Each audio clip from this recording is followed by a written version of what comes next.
Episode 36, Cult of the Unknown Tongues.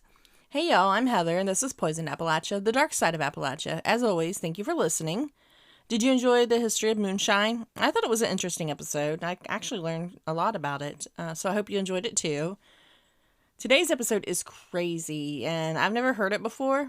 This is about the murder of Lucinda Mills and the Cult of Unknown Tongues. This all happened in Tomahawk, Kentucky in 1933. This is one of those instances where religious fervor and mental illness somehow got all combined, and really it's hard to tell who was crazy and who wasn't. Like I said, it all happened in 1933 in Martin County, Kentucky. Tomahawk is an unincorporated community that stretches along Kentucky Route 40 in Martin County, Kentucky, United States, in the eastern part of the state near the West Virginia border. It's located on the Rockhouse Fork of Rockcastle Creek, approximately 6 miles west of Inez, the county seat. It's a small community. There are 1,417 residents in Tomahawk currently. There's no school and a small post office it's not running anymore. It's just there to visit, I guess. Living in Tomahawk, Kentucky is a great experience for anyone looking for a peaceful, small-town atmosphere. This rural community is situated on the banks of the Ohio River and offers stunning views of the surrounding countryside. Here you can enjoy a unique blend of quiet solitude and breathtaking natural beauty. So that's about the extent of Tomahawk, but it just gives you an idea of what it's like in the area. Sounds like a cute little place. But in January 1933, it was not cute. This all started when Reverend Duty, a Pentecostal minister, came through the town and had a revival about a year before. I'm sure if you grew up in Appalachia, you're quite familiar with the church revival. A revival meeting is a series of Christian religious services held to inspire active members of the church body to gain new converts and call sinners to repent. Those who lead revival services are known as revivalists or evangelists. Sometimes a tent is set up, and sometimes they just come to your church, but it always, or usually, will bring new life to the church. William Henry Duty, born on August 4th, 1876 in Lawrence County, Kentucky, was the son of David Duty and Sarah Josephine Hunt. His early life in Louisa, Kentucky was marked by rural upbringing, living with parents and 2 younger sisters. Following his father's footsteps, William became a farmhand, contributing to his family's subsistence through agriculture. William's personal life was characterized by a series of marriages, beginning with Pinky Meeks Daniels on November 12, 1896, in Martin County, Kentucky. This marriage was short-lived, leading to a second marriage in 1899 to 16-year-old Sarah Cisco, which also ended in separation. William's subsequent marriages included 16-year-old Andy Standifer in 1904 and 15-year-old Pearl Porter in 1907. His service in the U.S. Army in the early 1900s ended with a dishonorable discharge in 1908. I mean, honestly, he doesn't really sound like all that much of a godly man, but who am I to judge? Professionally, William continued to farm, but also sought employment as a laborer in the coal mines of Buffalo, Johnson County, Kentucky in 1910. He later became a trackman, working in the mines. However, the physical demands of these roles led him to seek easier ways to earn a living. The 1920s saw a rise of Pentecostalism in Kentucky and West Virginia. A notable figure in this movement was Mary Evelyn Skaggs, a young evangelist from Ironton, Ohio, who gained fame for her charismatic sermons and profound biblical knowledge. Her successful tent revivals were a significant religious and cultural phenomenon until her illness and subsequent passing in 1933. Inspired by Mary Skaggs, William H. Duty saw an opportunity in the religious fervor of the time and began his tent revivals. He would emulate Mary Skaggs' style and approach to the best of his abilities. The new venture marked a significant shift in his life. It is believed that William H. Duty and his treatment of John H. Mills was a catalyst for the human sacrifice murder of Lucinda Mills in the February of 1933. I guess Reverend Duty put the spirit of the Lord into the Mills family, and they were on fire to keep it going. The Mills family was a fairly large family in Tomahawk. A large group of them decided to start gathering for worship services after the revival. John Mills was the leader of the cult. They started by gathering in groups, shouting and praying, guided by John, who had had visions. They spoke in unknown tongues, and they said would guide them in their worship. I don't know why, but I'm having the worst trouble saying unknown. And this whole thing's about unknown tongues. If you're not familiar with what talking in tongues is, speaking in tongues, also known as glossolalia, is an activity or practice in which people utter words or speech-like sounds often thought by believers to be languages unknown to the speaker. One definition used by linguists is the fluid vocalizing of speech-like syllables that lack any readily comprehensible meaning. In some cases, as part of the religious practice, some believe it to be a divine language unknown to the speaker. Glossolalia is practiced in Pentecostal and Charismatic Christianity, as well as in other religions. During the 20th century, glossolalia primarily became associated with the Pentecostalism and the later Charismatic movement. Preachers in the Holiness movement, preachers Charles Parham and William Seymour, are credited as co-founders of the movement. Preachers in the Holiness movement, preachers Charles Parham and William Seymour, are credited as co-founders of the movement. Parham and Seymour taught the baptism of the Holy Spirit was not the blessing of sanctification, but rather a third work of grace that was accomplished by the experience of tongues. It was Parham who formulated the doctrine of initial evidence. After studying the Bible, Parham came to the conclusion that speaking in tongues was the Bible evidence that one had received baptism with the Holy Spirit. In 1900, Parham opened Bethel Bible College in Topeka, Kansas, where he taught initial evidence, a charismatic belief about how to initiate the practice. During a service on January 1st, 1901, a student named Agnes Osmond asked for prayer and the laying of the hands to specifically ask God to fill her with the Holy Spirit. She became the first of many students to experience glossolalia in the first hours of the 20th century. Parham followed within the next few days. Parham called his new movements the Apostolic Faith. In 1905, he moved to Houston and opened a Bible school there. One of his students was William Seymour, an African-American preacher. In 1906, Seymour traveled to Los Angeles, where his preaching ignited the Azusa Street Revival. The revival is considered the birth of the global Pentecostal movement, according to the first issue of William Seymour's newsletter, The Apostolic Faith, from 1906. Parham and his early followers believed that speaking in tongues was xenoglossia, and some followers traveled to foreign countries and tried to use the gift to share the gospel with non-English speaking people. From the time of the Azusa Street Revival and among early participants from the Pentecostal movement, there were many accounts of individuals hearing their own languages spoken in tongues. The majority of Pentecostals and Charismatics consider speaking in tongues to primarily be divine or the language of angels rather than human languages. In the years following the Azusa Street Revival, Pentecostals who went to the mission field found that they were unable to speak in the language of the local inhabitants at will when they spoke in tongues in strange lands. Now, I've never been to a church where they talk in tongues, but my mom said that she has before. But I kind of think it's becoming a thing of the past, or maybe we're just not far enough down in the hills for that kind of church. Have y'all ever been to a church where they talked in tongues? I try to keep an open mind about everything, even religion. I think as long as you're not harming yourselves or others, believe what you want to believe. Like, life is too short to argue about religion. If you believe in God, that's wonderful. If you believe in Allah, that's great. If you believe in Zeus, that's cool. But when your religion begins to go to the realm of sacrifice, it kind of becomes a problem, I think. And I guess all of that is to say, I'm not doing this episode to bash religion. I just think this is a dark Appalachian story that fits in with my show. So let's get back to the Mills family when all of this occurred. John Mills was the leader of the cult of the unknown tongues. John Mills was the 12th son of Laban T. Mills and Lucinda Ward Mills. Lucinda was born in 1866 and married Laban at the age of 15. He was 18. They had 14 children, and John was number 12, having been born on August 12, 1899. John had been a farmer and worked for Columbia Gas. He had an 8th grade education, which was normal for people at the time, so nothing out of the ordinary there.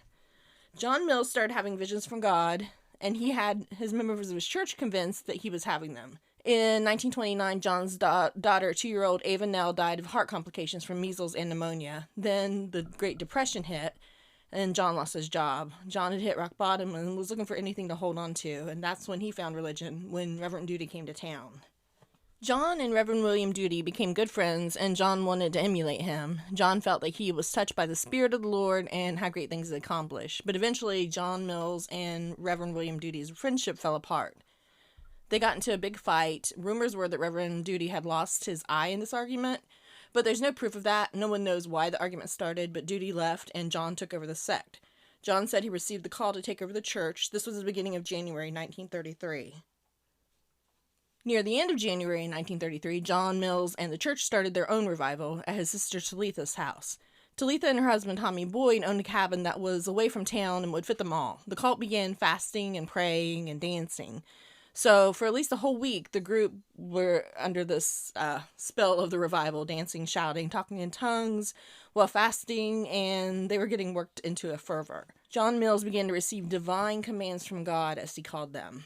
One of these divine commands that John received was God needed a sacrifice.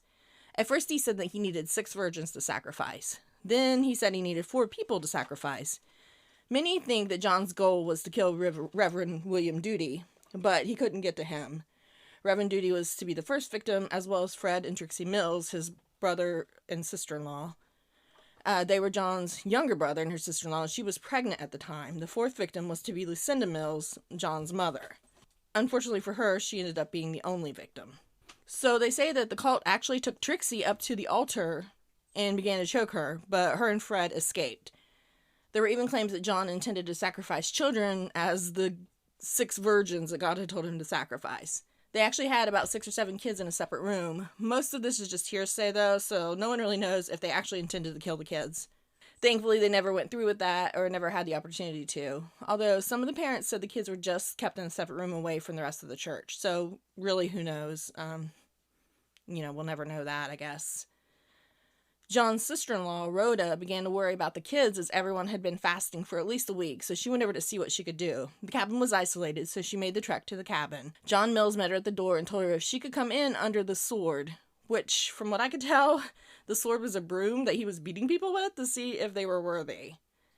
But Rhoda didn't come in under the sword. I guess she was like, no. But she stayed around the cabin and was still there when everything went crazy. She was peeking through the cabin window and saw it all. John asked anyone if they would be willing to give up their life for the Lord. Lucinda, his mother, said she would for Leonard. Leonard was Lucinda's 7th son and John's brother, who had been in an asylum for a couple of years. So maybe that was Lucinda's way to drive the demons out of him. So Lucinda did sacrifice herself willingly. But that doesn't really matter. Why would her family go along with it? Let me get back to the story, though, before I go off on this family. Rhoda peeked in and saw Lucinda on the ground chained up, and the family was shouting about chopping off her head. Horrified, Rhoda ran to Lucinda's oldest child's house, William, and told him what was going on. They contacted the local law enforcement and headed back to the cabin. When the police arrived, the cabin was barricaded, but they could hear shouts and yelling coming from inside. They had to break down the cabin doors. When the police entered, John was over his mom with one hand on the Bible and one hand on chains around her neck. He was shouting in tongues that they could make out him saying, "Have your way, Lord, have your way." The police managed to get John off of Lucinda's body, but she was already dead. Everyone in the cabin started fighting the police. One of the sons pulled out a knife, an officer pulled a gun on him. They got most of the people settled down, but John was yelling and screaming like a madman. They asked one of the daughters, Ora Moore, why this happened. She replied, "It was hard to give mother up, but she went to the asylum to cast the devils out of them. She and the others of the family seemed sad, but they thought it had to be done. It was a divine command of God himself, after all." Some newspapers reported that they were going to erect a cross to burn Lucinda's body, but once again, there's no proof of this. It was just kind of also hearsay. It was also said that they thought that she would rise again on the 3rd day, like Jesus had. But no one knows if the family really believed this or if that was just their story. The police arrested 7 members of the cult. Molly McGinnis and her husband Blaine. Molly was Lucinda's 3rd child. John Mills, the leader of the group, and the one who strangled her, and her son, don't forget. Ora Moore, Lucinda's 13th child, and Fred, the 14th child. Ballard Mills, Lucinda's grandson, and Tommy Boyd, husband of Talitha Mills, Lucinda's 9th child. Trixie Mills, whom I mentioned earlier, who was pregnant, was also charged, as well as John's wife, Alma. They were all charged with murder, except for Tommy Boyd. He was held as a witness. They took everyone to the jail and placed them together, except for John.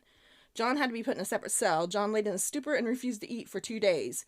Eventually, they force-fed him milk by a tube. After that, he seemed to come out of his stupor and started attacking everyone. It took 6 jailers to subdue him. They had to handcuff him to the cell. There's actually a picture of John going to the pre-trial with his teeth chipped from being force-fed with the tube. The family quickly turned on John, blaming him and accusing him of being possessed by the devil. But they were all just as culpable. They all let it go on and were involved. In prison, the family members sang and loudly prayed until ordered to cease by the jailer, whereupon they became calm and quiet. It was, they suggested, a tragic misunderstanding resulting from John's misunderstanding of a divine message. The jailer reported that the family members were accusing John of loosening evil spirits among us. John remained uncommunicative. A tale as exciting as this, the press took off with it. They began accusing the family of being hill people and illiterate and uneducated. They said that Lucinda was sacrificed to their country gods because, of course, we Appalachians are all idiots, you know. The judge at the trial, Judge Bailey, though, he issued a statement to the press. We are not crude and illiterate and have as many brains to the square inch as any other area in the country. Which I'm sure did nothing to stop the press's narrative, but at least he said something. A preliminary hearing was held on the 11th, one day post force feeding, and John had to be carried before the judge on a cot. He was reported to have merely flailed his arms in the air and shouted meaningless words when questioned. The other defendants, for the most part, were quiet, although at times they lapsed into strange chants and prayers and weird, unintelligible syllables. All insisted at the preliminary hearing that John misinterpreted a divine command and that they said preceded the sacrifice. The preliminary hearing was a tremendous local interest. The courtroom was small, capable of holding some 20 people, but Inez was said to have been filled with men, women, and children from nearby communities, all determined to attend. In this apparent, rather festive atmosphere, peculiar stories circulated that found receptive ears among the journalists covering the murder. Co-defendant Blaine McGinnis appears to have introduced the idea that John was possessed by some power capable of controlling the movement of others, stating, "I don't know why I couldn't stop John. I just couldn't do nothing. I couldn't touch him. When I saw John choking his mother to death, I tried to grab his arm, but I couldn't. I don't know how to explain it. I couldn't move. I just stood there and watched." Townspeople said reports of Mills' hypnotic power were circulated long before the killing. He had more than 200 followers, they said, all of whom were under his influence. Two Inez men who were assigned to guard the prisoners after their arrest said that Mills would make strange motions with his hands, and they were drawn to him. Lawyers for the defense offered Mills supernatural control of other defendants as part of the defense, stating that they were under the influence of Mills' hypnotic power and could not help from participate in the religious orgy which culminated in the death of the aged woman in an attempt to burn her body on a crude altar. The trial commenced in what appears to have been a festive atmosphere. Crowds of mountaineers, most of them on muleback, continued to pour into the little town during the day. The mule traders were active behind the courthouse, and the proprietor of a medicine show set up on the courthouse lawn. Reported business to be booming, a surviving photograph shows a medicine show proprietor, a black-faced ventriloquist dummy tucked under his arm, standing above a crowd, packed shoulder to shoulder, at least 10 people deep.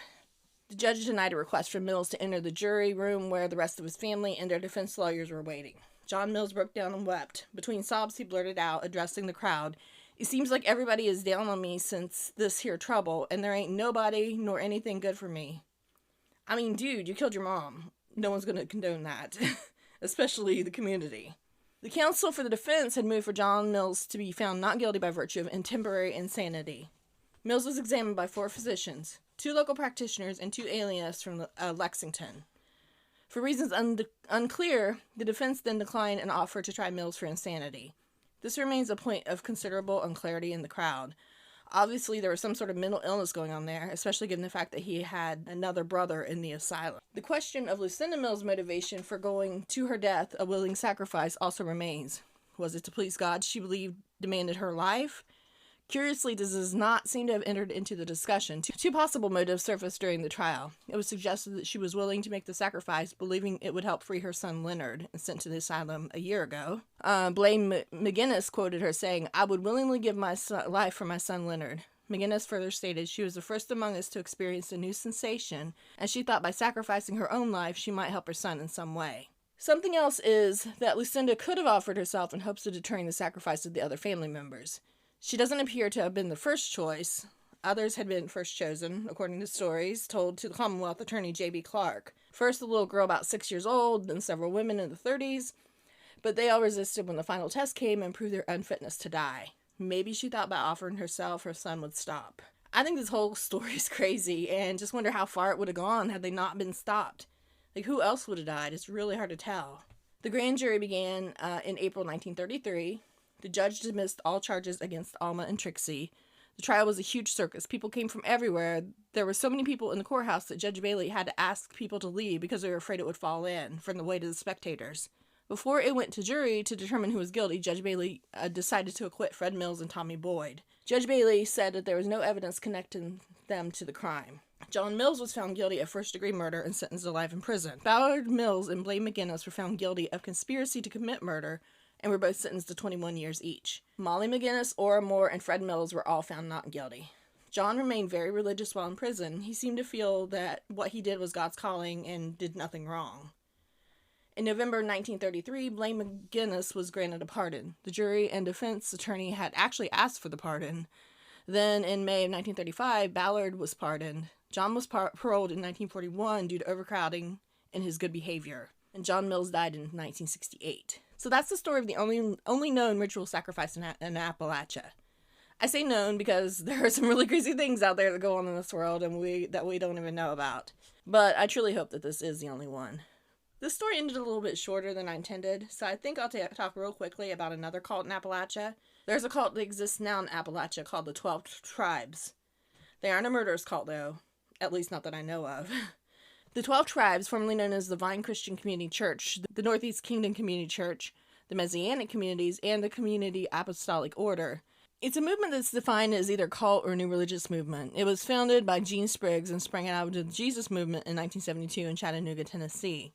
The group calls itself an attempt to recreate the first century church as is described in the book of Acts.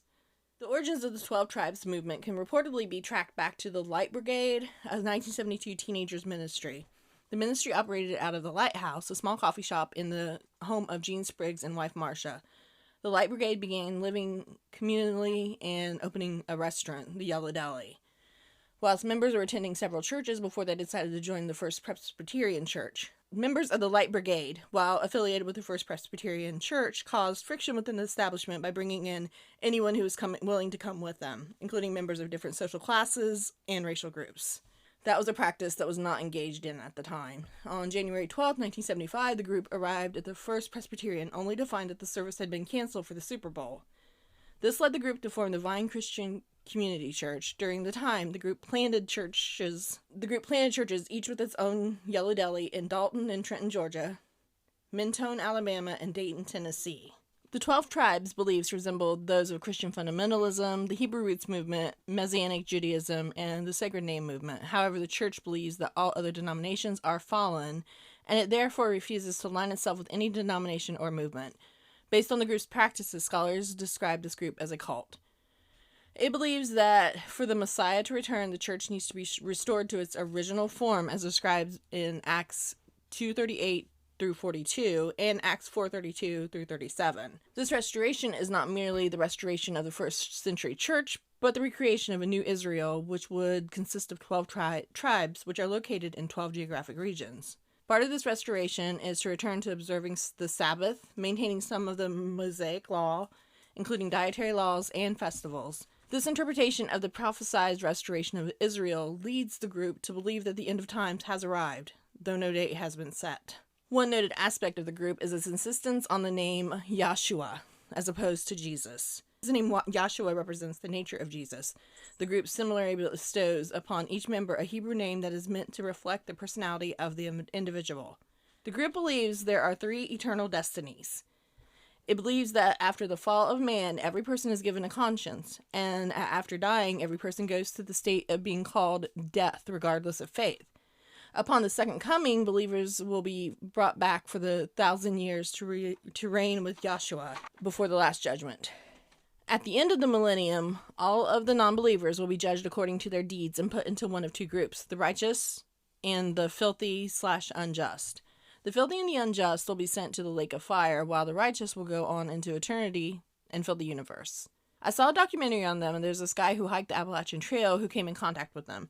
He said that they reach out to hikers on the trail and invite them into like a hostel for like food and bed overnight. Now, nothing sounded too fishy about that. They just had a deli where they offered food and, a place to stay, probably preached about their philosophy. He said that, they have certain laws, but overall, it was a pretty nice place to stay. In other articles, they talked about them being controlling and even abusive. The Southern Poverty Law Center describes it as a Christian fundamentalist cult that has been accused of child abuse, child labor, racism, and misogyny. The 12 Tribes made national news in 1984 when their Island Pond community, which was then known as the Northeast Kingdom Community Church, was raided by the Vermont State Police. 112 children were detained in response to the allegations of child abuse. A judge later dismissed the cases, ruling that the raid was unconstitutional. The 12 Tribes sees persecution as proof that they are God's people. I also saw that A lot of the kids that grew up in that church say that they were never abused, but there are others that say they were abused, so. This is directly from the Southern Law Poverty Center's page. The 12 Tribes, a Christian fundamentalist cult born in the American South in the 1970s, is little known to much of the country, and on first impression, its communities and hippie-vibed restaurants and cafes can seem quaint and bucolic. But beneath the surface lies a tangle of doctrine that teaches the followers that slavery was a marvelous opportunity for black people, who are deemed by the Bible to be servants of whites, and that homosexuals deserve no less than death. While homosexuals are shunned by the 12 Tribes, though ex-members say the group brags about unnamed members who were formerly gay, the group actively proselytizes to African Americans, yet one of its black leaders glorifies the early Ku Klux Klan. The 12 Tribes tries to keep its extremist teachings on race from novice members and outsiders, but former members and experts on fringe religious movements who's helped its followers escape paint a dark picture of life in the group's communities, especially for black members who must reconcile the appalling teachings on race with their own heritage and skin color. However, I've read other things supporting the 12 Tribes. Like I said, whatever religion you would want to do, go for it, as long as it's not harming anybody.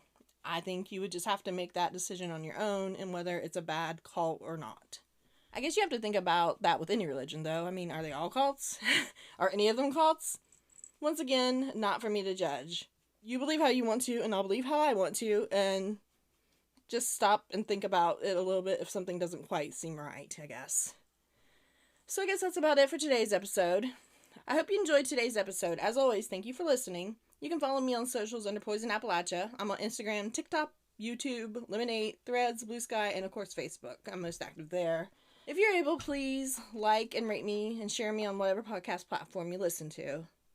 Thanks again. Talk to y'all next week.